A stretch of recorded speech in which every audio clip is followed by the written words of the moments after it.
nokubongwa nguye yedwa nokubongwa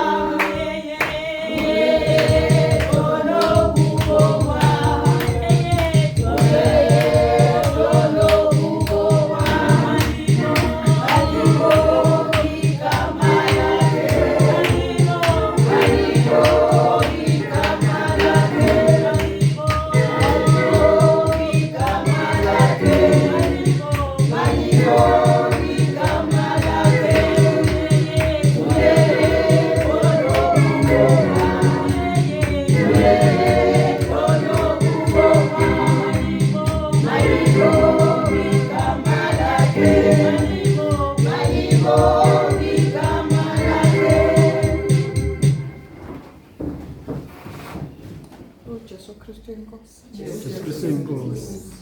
Ngiyabingelela bobaba, ngibingelela umama, ngibingelele abantwana abancane beSunday school. Mina ngumama uMaNxumalo. Ekhaya ngibuya eNatali eShowe, kodwa ngihlala ePhumulo. Ngizohlala nabazali banaphinda benendlu kaJehova liyabonela. Kodwa-ke ngikhonza e-Ivory 3, kodwa sekuyisikhathi kakhulu ngayo ngokulokhu ngilalela inkonzo nobuphakazi ngingathinteka ngase ngiyavuseleleka ngase ngifuna ukwazi ukuthi abazalwane ngapha bakhonza nakubo njengoba ngihambe ngase ngathola ukuthi-ke isikhathi esiningi sitholayo ngizocela ukuhlala ngiyalala. Jesu Kristu inkosi.